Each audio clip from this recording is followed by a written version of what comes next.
Welcome ਜੀ welcome ਸਾਡੇ ਤੇ ਤੁਹਾਡੇ ਆਪਣੇ ਚੈਨਲ ਤੇ ਤੁਹਾਨੂੰ ਸਭ ਨੂੰ ਦਿਲ ਨਾਲ ਵੈਲਕਮ ਬਿਸਮਿਲ੍ਲਾਹਿਰਰਹਿਮਾਨਿਰਰਹੀਮ। ਤੁਹਾਨੂੰ ਸਭ ਨੂੰ ਸਾਡਾ ਪਿਆਰ ਭਰਿਆ ਸਲਾਮ ਕਬੂਲ ਹੋਵੇ। ਤੇ ਅੱਜ ਅਸੀਂ ਲੈ ਕੇ ਆਏ ਹਾਂ ਬਹੁਤ ਹੀ ਮਜ਼ੇਦਾਰ ਰਿਕਾਰਡ ਤੋੜ ਕੁੜੀ ਤੋੜ ਮੂਲੀ ਦੀ ਚਟਨੀ।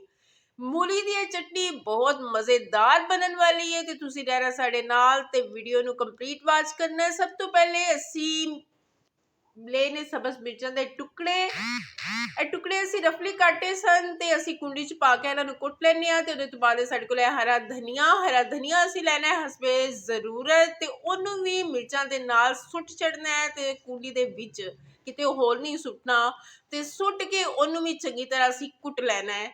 ਤੇ ਇਹ ਦੇਖੋ ਤਕਰੀਬਨ ਇਹ ਕੁੱਟ ਕੱਤਿਆ ਤੇ ਉਸ ਤੋਂ ਬਾਅਦ ਇਹ ਮੂਲੀਆਂ ਦੇ ਅਸੀਂ ਛੋਟੇ ਛੋਟੇ ਟੁਕੜੇ ਕੱਟ ਲਏ ਨੇ ਤੇ ਛੋਟੇ ਟੁਕੜੇ ਆਸਾਨੀ ਨਾਲ ਕੁੱਟੇ ਜਾ ਸਕਦੇ ਨੇ। ਇਹਨਾਂ ਨੂੰ ਵੀ ਅਸੀਂ ਸੁੱਟ ਲੈਣਾ ਹੈ ਆਪਣੀ ਕੁੰਡੀ 'ਚ। ਤੇ ਉਸ ਤੋਂ ਬਾਅਦ ਸਾਡੇ ਕੋਲ ਪਿਆਜ਼ ਤੁਸੀਂ ਇੱਕ ਵੱਡੇ ਸਾਈਜ਼ ਦਾ ਲੈ ਲਓ ਜਾਂ ਦੋ ਛੋਟੇ ਸਾਈਜ਼ ਦੇ ਲੈ ਲਓ। ਉਹਨਾਂ ਨੂੰ ਵੀ ਅਸੀਂ ਸੁੱਟ ਲਿਆ ਕੁੰਡੀ ਦੇ ਵਿੱਚ।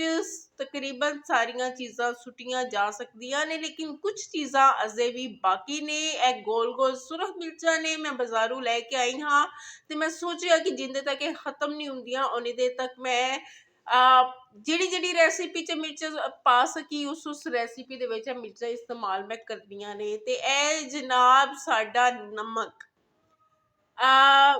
ਇੱਕ ਚਮਚ ਵੱਡਾ ਜਿਹੜਾ ਅਸੀਂ ਨਮਕ ਦਾ ਵਿੱਚ ਸੁੱਟ ਲੈਣਾ ਹੈ ਤੇ ਚੰਗੀ ਤਰ੍ਹਾਂ ਇਹਨੂੰ ਚਟਨੀ ਨੂੰ ਕੁੱਟ ਲੈਣਾ ਹੈ ਤੇ ਨਮਕ ਨੂੰ ਵਿੱਚ ਕਰ ਲੈਣਾ ਮਿਕਸ। ਤੇ ਚਟਨੀ ਦੇ ਵਿੱਚ ਪਾਣੀ ਹੈ ਤੇ ਪਾਣੀ ਤੋਂ ਤੁਹਾਨੂੰ ਟੈਨਸ਼ਨ ਲੈਣ ਦੀ ਕੋਈ ਜ਼ਰੂਰਤ ਨਹੀਂ ਹੈ, ਇਸ ਵਾਸਤੇ ਕਿ ਇਹ ਪਾਣੀ ਜਿਹੜਾ ਚਟਨੀ ਦੇ ਟੇਸਟ ਨੂੰ ਵਧਾਉਣ ਵਾਸਤੇ ਵੀ ਹੈ, ਚਟਨੀ ਦੇ ਟੇਸਟ ਨੂੰ ਵਧਾਏਗਾ। ਤੇ ਯਕੀਨ ਕਰੋ ਮੂੰਹ 'ਚ ਪਾਣੀ ਆ ਰਿਹਾ ਹੈ, ਕਿੰਨੀ ਮਜ਼ੇਦਾਰ ਸ਼ਾਨਦਾਰ ਮੂਲੀ ਦੀ ਚਟਨੀ ਲੱਗਦੀ ਪਈ ਹੈ। ਮੈਨੂੰ ਉਮੀਦ ਹੈ ਕਿ ਤੁਹਾਨੂੰ ਸਭ ਨੂੰ ਵੀ ਪਸੰਦ ਆਏਗੀ। ਤੇ ਅਗਰ ਤੁਹਾਨੂੰ ਰੈਸਿਪੀ ਪਸੰਦ ਆਏ ਤੇ ਹਸਬੇ ਆਦਤ ਅਸੀਂ ਰਿਕੁਐਸਟ ਕਰਦੇ ਹਾਂ ਕਿ ਸਪੋਰਟ ਕਰਨਾ ਚੈਨਲ ਨੂੰ ਤੇ ਫੀਡਬੈਕ ਦੇਣਾ।